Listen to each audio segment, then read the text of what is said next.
ಶುಭೋದಯ. ಕರ್ತನಿಗೆ ಸ್ತೋತ್ರ. ಒಮ್ಮೆ ಒಂದು ಸಣ್ಣ ಹಳ್ಳಿಯಲ್ಲಿ ಒಬ್ಬ ಪುಟ್ಟ ಬಾಲಕನು ದೇವರ ನಂಬಿಕೆ ಇಟ್ಟು ಸತ್ಯವಾಗಿ ಬದುಕುತ್ತಿದ್ದ.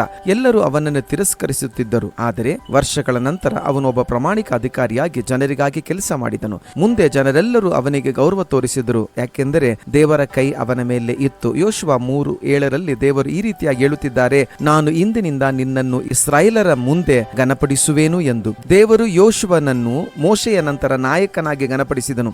ಈ ಘನತೆ ಯೋಷುವನ ಪರಾಕ್ರಮದಿಂದಲ್ಲ, ಆದರೆ ದೇವರ ಆಶೀರ್ವಾದದಿಂದ ಬಂದಿತ್ತು. ನೀನು ಯಾರಾಗಿದ್ದರೂ ಪರವಾಗಿಲ್ಲ, ದೇವರು ನಿನ್ನ ನಿಷ್ಠೆಯನ್ನು ನೋಡುತ್ತಾರೆ. ತಕ್ಷಣವಲ್ಲದಿದ್ದರೂ ಸಹ ನಿನ್ನನ್ನು ಖಂಡಿತವಾಗಿಯೂ ಘನಪಡಿಸುತ್ತಾರೆ. ಇಂದಿನಿಂದಲೇ ದೇವರು ನಿನ್ನನ್ನು ಎತ್ತಿ ಹಿಡಿಯಲು ಸಿದ್ಧನಾಗಿದ್ದಾನೆ. ಧೈರ್ಯವಿರಲಿ, ಆತನಲ್ಲಿ ನಿಷ್ಠೆ ಇರಲಿ. ದೇವರು ನಿಮ್ಮನ್ನು, ನಿಮ್ಮ ಕುಟುಂಬವನ್ನು ಆಶೀರ್ವದಿಸಲಿ. ಈ ದಿನ ನಿಮಗೆ ಆಶೀರ್ವಾದವಾಗಿರಲಿ. ಆಮೇನ್. Praise the lord.